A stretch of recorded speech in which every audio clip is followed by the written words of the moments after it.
All right, Mary Frances, you and Bailey are going to be going for your learner's badge today. We've already discussed some of the needs, but we're going to go ahead and I will read this off so we can just kind of go through and we don't miss anything. The first part I'd like you to do is demonstrate an understanding of the use of operant conditioning. But basically, how would you teach using a clicker, and how would you start your dog on the road of clicker training?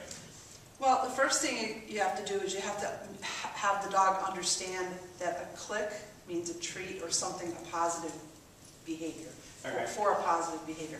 So if I click, so I'm going to look at him, when he looks at me, I'm going to click, and then I'm going to feed him. And so every time he looks at me, I'm going to click, and then eventually he'll get the idea that when you look at me, that means I'm going to get something good. Right. And the clicker is the something good, is the anticipation of something good. Yeah, and you should remember, I mean, the clicker is marking the good behavior. I think you kind of said that, but I want to make sure you understand. So the clicker really isn't the reward, but the clicker's telling Bailey, oh, that's what I'm supposed to do, and I know I'm going to get treated for it. Correct. All right, so just give me a little demonstration of how you would start clicker training your dog. And if you want, there are other dogs here in this room. If you want to put them on leash just to be able to have a little bit more control, that probably would be good right now. Come here, sweetie. Good job. Hey, Billy.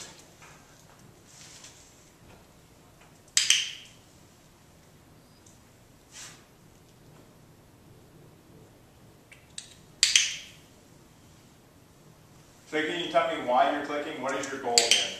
When he looks at me, it's very important for a dog and a handler to be able to have eye contact. So every time he looks at me, I want to reward him positively for that behavior of looking at me. Okay. Okay, now I just need to show that Bailey actually understands where the clicker is. I would ask you to do is when he's not paying attention to you, maybe he kind of walks away, so I would walk a little bit. He's not paying attention to you. And if you click and he looks at you, it gives me the indication that your dog knows what a clicker means. I would try that again. I think you're still paying attention. Hi, Rox. Bailey. Go ahead.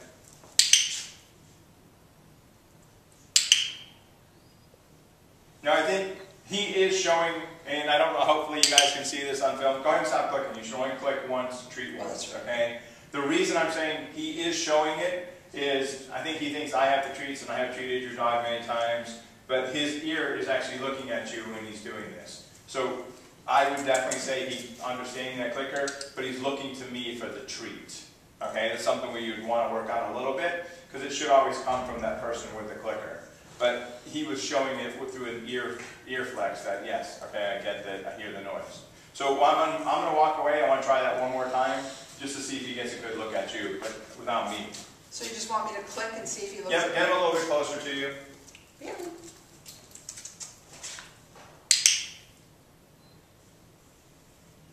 This isn't coming out exactly the way I wanted for the filming purposes, but I do know that Bailey is clicker trained. I've seen him 100 times.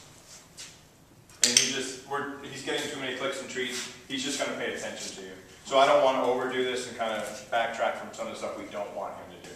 So for filming purposes, Chris, I do know for sure that Bailey is clicker charged. Okay? So we're going to leave it at that. Our next one we're going to do is I'm going to ask you to, we already have our portable soft bed over here. You can see that. And so if you can be about 10 feet away, I would like to see you do this. You can take him off leash for this. With one cue, I would like Bailey to go over there, lay down on the bed, and he should stay there until you release him. Oh, you need to get rid of your clicker and your food now? Mm-hmm. Okay, you get rid of your clicker too. Oh. I'm sorry, that's my bad. Okay. Go to bed. And release. Good job, come here. Okay. Come. That's good. Now he doesn't want to come up. But that's okay, you released him. Remember we've talked before, I never make a release exciting. If my dog wants to lay there after I've released, that's okay. Alright, I never want to make a release exciting. Our next one, I want you to go ahead and Bailey needs to lay on his side. You should be using a verbal or non-contact hand signal, basically so little to no luring.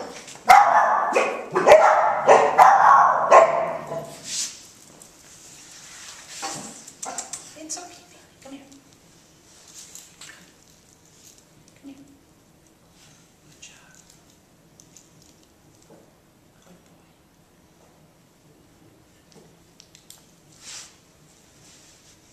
Bailey, down. Down. He might be flipped out now because of the...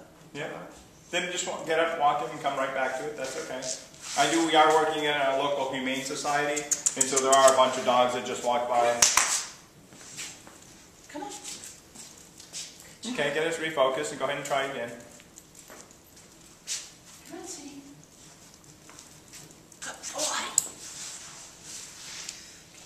Good job. Down. Side. Good job. Now, can we get you to try that one more time? I know you're trying to examine him there, but that looked to me like you were actually helping him a little bit. So there should be no hand contact in doing this. Side. I don't know if you can do it without. Okay, try one more time. Side. You can lower, there you go. Okay, good boy. Side. That one's really, really close. I'll look at the video again to double check, but you were really close. You want to try it one more time? Sure. Your hand is really close. I know you can use a little bit of luring, but I really would prefer no contact. And it looks like Bailey was trying to play with your hand, so I think it was more Bailey than you. Down. But try one more time. Okay, side. Down. Side. Good. He's learning it. I got to be honest on this one. I'll look really close, and I probably would not pass for that part of it, because I think with your hand, you're using your hand to actually kind of roll him over just a little bit. If you want to try just one more time. Down. Okay. Down. Yeah, we're going to go ahead and stop there, just because I don't want to ruin what you're getting there. But you're getting really, really close to that. Okay, next we want to be able to send Bailey to go say hi to a stranger. The way this exercise is going to work is you guys can go ahead and go to the other side of the room. We're going to start walking towards each other. I'm going to stop approximately 5 feet away and say, "Can I pet your dog?" What I would like you to do is send Bailey to me. He should sit in front of me without you having to stay sit, and then I'm going to go ahead and pet him. Yeah, So you can put him on leash just like you were walking down the road. okay. Are you ready? I'm ready. Okay. So I'm going to come in. Hi, can I say hello to your dog? Absolutely. He is very cute. Oh.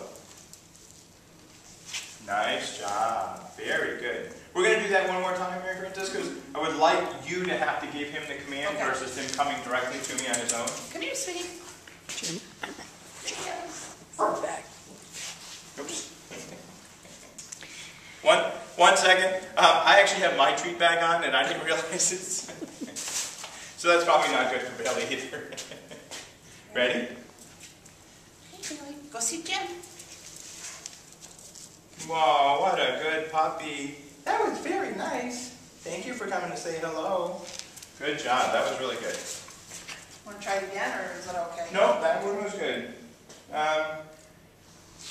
Go say hi. Okay, the next one what we need to do is I'm going to ask you to actually have Bailey stand. So you can start from a sit, or as long as he's in a standing position. And I basically need to touch your dog while he's standing there. Okay, I'm going to go for the head. I will ask your permission if I can touch your dog. Are you going to come to me? Huh? Are you coming? I'm going to come to you. You can go ahead and talk to your dog. You can kind of stand in front a little bit as long as you're not really blocking. Are you ready? Yeah. Can I say hello to your doggy? Absolutely. Yeah, it's okay. Nice job. What a good job that is. Oh, Bailey's such a good boy. Very nice. Thank you. All right, now what we're actually going to do is we're going to use the doorway over here. And we want you to do a wait. Okay? So what I'm going to ask you to do is, just like you were going outside your front door, you should be able to open up the door. You can put Bailey in a wait. You can walk through the door and then call your dog.